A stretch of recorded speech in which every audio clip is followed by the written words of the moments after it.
Okay, good day. I am from Globalize Agency here in Malaysia, and I am the Philippine recruiter.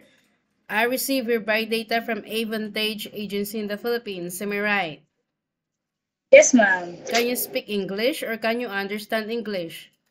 Yes, ma'am. Are you a 100% willing to come here in Malaysia without any hesitation? Yes, ma'am. I am willing po. Do you have any friends or any family members working here? No. Are you sure you No, don't ma'am. have any family members here? Family. Yes, ma'am. I don't have family there, ma'am. Our interview, this is recorded and it will be uploaded in our YouTube channel. But at the same time, your profile will be uploaded in our website. Do you agree? Yes, ma'am. Okay, so why do you want to come here in Malaysia? Why you didn't choose to go Singapore or Hong Kong?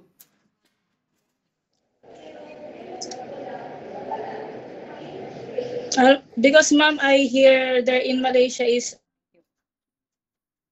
uh, Sorry? much better, ma'am. Much, Much better country. yes, ma'am. Much better country, ma'am. Are you healthy or do you have any health issues? Nothing, ma'am. Okay, are you ready passport? Do you have passport or no?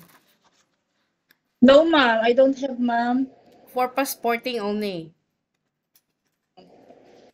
For passporting, can you talk louder because I cannot clearly hear you? Yes, ma'am. For passporting po. Okay, so can you help me introduce yourself, please? Yes. Hello. My name is Melanie M. San Pedro, 32 years old. My birthday is July 24, 1992. I have two child, 14 years old and 1 year and 4 months. Okay, so I need to know some few more details from you. Are you single or married? Single. I'm single po. Single mother or single with live-in partner? I'm single po with live-in partner. Okay, what is your height and your weight? 5'9" po and my weight ma'am 70 kilogram. What is your religion? Roman Catholic ma'am is my religion. What is your educational background? My educational background ma'am is high school graduate.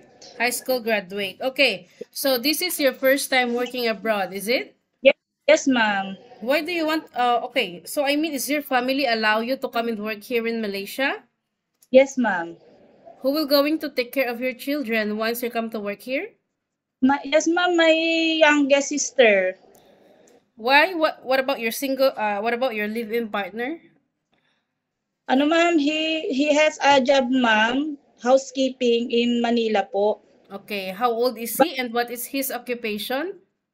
Housekeeping, he is 31 years old. Okay, what about your sister? How old is she and what is her occupation? Ma'am, 24 years old and she buy and sell, buy and sell cell phone. So she can take care of your two children. We don't have problem later.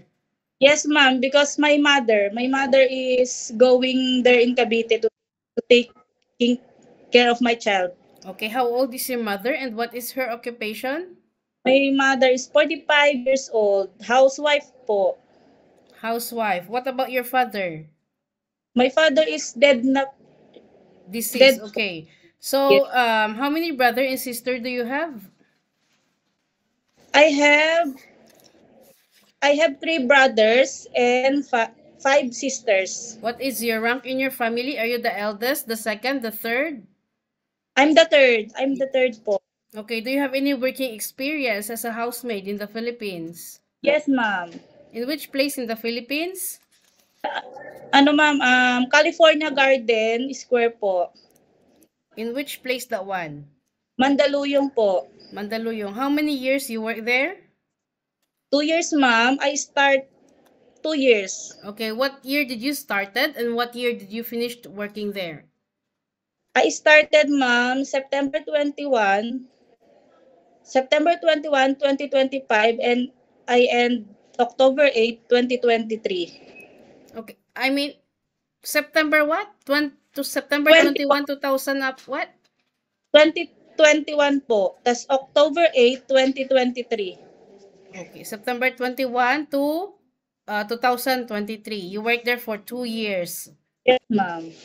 Can you share it with me? What are your responsibilities to your previous employment in Mandaluyong? My responsibilities, ma'am, is cooking, cleaning the house, and taking care of 2 child. Did you do ironing? Yes, ma'am, I do. Laundry? Yes, ma'am. How old are those children that you take care? The youngest, ma'am, is 4 years old and the oldest is 10 years old. What happened? Why you decided to not continue working to this employer? Finish contract po. Okay, after 2023, year 2024, you work as what? I stopped, ma'am, because I get pregnant po for my youngest. Okay, so you are a full-time mom. Yes, ma'am.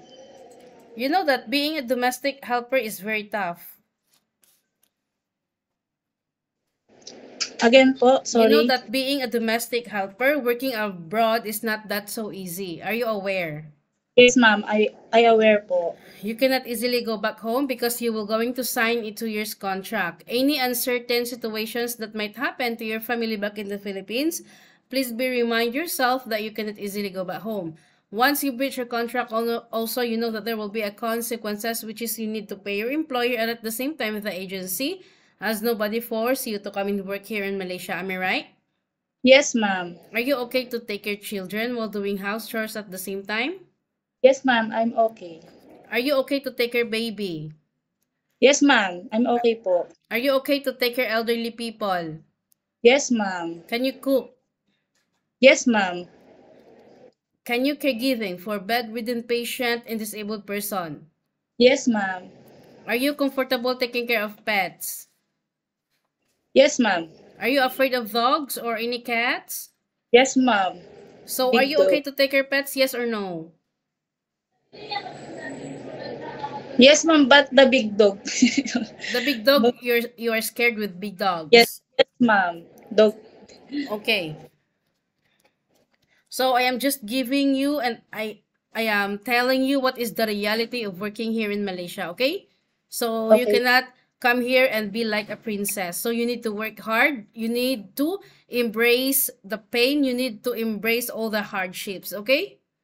Okay Because po. working abroad is not that so easy, most especially that this is your first time working abroad and you will be working quite far away from your family and to your children also at the same time. And frequently homesickness will strikes you. What will you gonna do or how will you gonna handle this homesickness once it strikes you? Ano, ma'am? Video call. Video call? And Video then? call. And focus, ma'am. Focus to the work. Okay, so are you aware that usage of mobile handphone, you are not allowed to use your phone during working time, but instead you can hold your phone during nighttime only after you finish your job for the whole day, and you will Yes. render your phone on the next morning before you start your work. On your rest day, you are entitled to have a rest once a week, but you are not allowed to go out. You will going to stay inside the employer's house. If you will work on your rest day, of course, the employer will going to compensate your salary. Are you okay? Okay, ma'am. I'm okay, ma'am. You are okay. So in our initial interview, we already informed you about all these things. So there is no such a thing for you. Once you come to work here in Malaysia, you will going to demand us about all these things. And don't try to inform or to tell the employer that you wanted to go out on your rest day because we will going to adhere with our terms and conditions. Okay? Okay, ma'am. In Philippines, we can do whatever we want. But in other countries, no such a thing. We need to follow the rules and regulations. We need to respect the culture. We need to respect the employer because you will be the one working inside the premises for 2 years. Any problems, any concerns, inform your employer. Okay? Yes, ma'am. Okay, so I think that's all for now. Thank you for your time. It was my pleasure meeting you. But please stay connected through WhatsApp because Global Ace agents will going to contact you to conduct an interview together with the employer. If there is some salesperson that sending you message in your WhatsApp, please reply them, okay? Because we don't want to waste our time also for those people that only seen their messages, yeah? Okay, ma'am. Okay. Thank you so much. Bye. Thank you, ma'am. Thank you.